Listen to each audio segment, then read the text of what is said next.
Okay, so now what we're going to do is I like to kind of organize, so I will create additional layer, and I'm taking the plants, okay, all these high polygon plants, I will move them to my layer.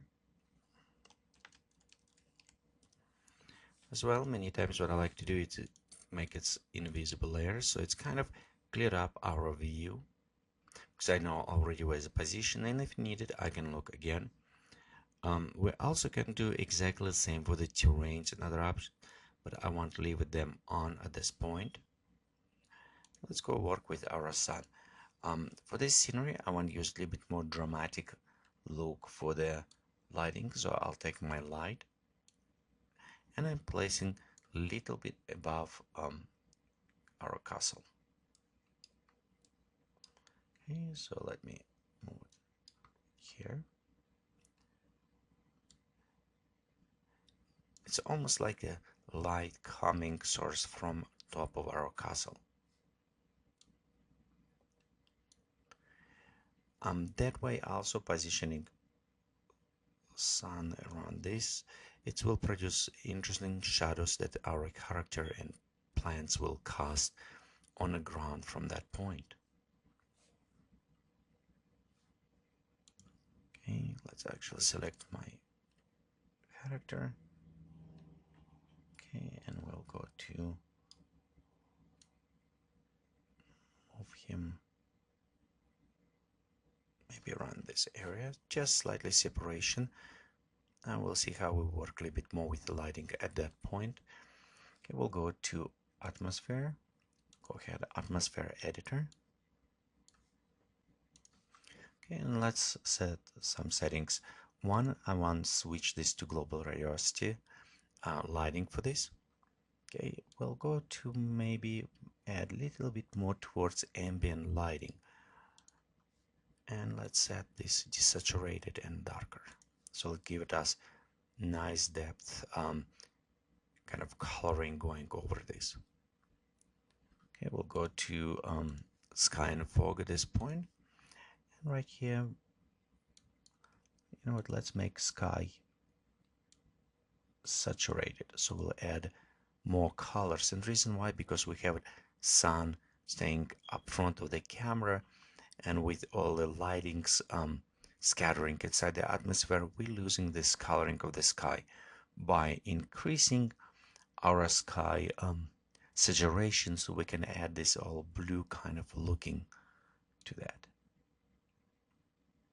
Okay, we can play a little bit more maybe with the mean height, so it will add. On this point, I want to pop up distance haze and maybe reduce about 8. So we go right here, we're kind of reducing our glowing, so we have less glow in our air. Okay, and we'll just pop up this all the way there for the clouds. And let's increase our fog and haze. So we increase our fog, but we'll take a level a little bit down, so right at this point. And the same with the haze. Maybe, well, we'll play with height a little bit later, but I want to actually decrease a little bit haze on this. Okay, and let's add color to this. Okay, so you can see right here we preset, maybe just readjust sun a little bit more left or right, kind of maybe even to the edge, so we have it, see the blue sky right at this point. So let me go ahead, select the sun, kind of move more right here, so we have it a little bit blue sky seen at this point. And again, we can even move more far away. We'll see how that will come up, but I start kind of have this nice transitions to what I want to have it between blue sky and kind of glowing in air. Let's go to edit atmosphere and add maybe some clouds. So I'm going to add dark cumulus. Okay, we have it positioned just above our castle. let's bring them to the 0 meters. So we'll drop those clouds all the way to the ground. We'll go on a height, pop up maybe height a little bit higher, and rework on a cover. So reduce cover. We have a little bit more lights going through those options. Normally, I like increase density and opacity all the way. So we'll have that depth. Please leave it shadows, feathering, pop-up details. Maybe actually not 100, maybe. We'll see how they will come up. Look here, and we'll take altitude variations. They will give it us interesting look on a height. Okay, as well. Maybe just let's increase to 20 for test. So we'll go here and click and preview.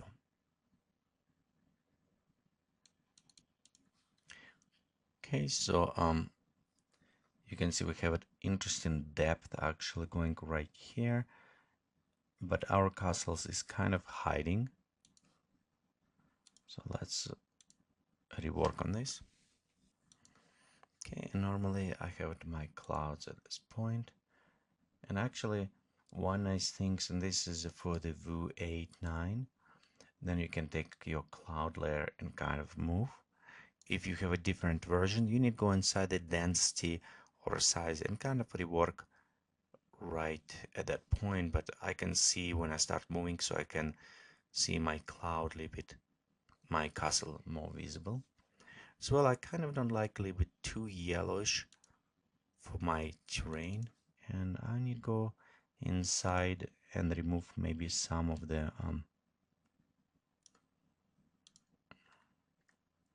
like this one. So we'll just reduce less yellowish kind of add to this. So we'll add a little bit better, more coloring. Maybe it was a little bit too yellow for that. Okay, let's go click OK. Also, let's go in the atmosphere editor and a little bit more readjust working with the haze and fog. So it's maybe a little bit too much of that. So just reduce options right here. Let's preview. When you start working with this, it's constantly changing, modifying. Click preview, so you want to see all the time what is changing you done and how it will affect your overall scenery. Okay, so this is look better, more in the way I want to do. I maybe need to go increase some height for my sun, a little bit going up, but I do like it how it's a fog, maybe a little bit even still stronger at this point. And again, this is a preview, so it's very rough preview kind of. Maybe increase this tree a little bit higher, right about this point, and decrease dry benches. As well, let's rework on the shadows, and currently I'm just using normal strong shadows. So if we go inside the sun, I want to actually pop up softness. It will give it kind of nicer type of the glowing for this moment. Let's take our sunlight and our sun and pop up just a little bit higher. So we have the coverage from the sun going. Shadows will take also our man, and we'll just put him just a little bit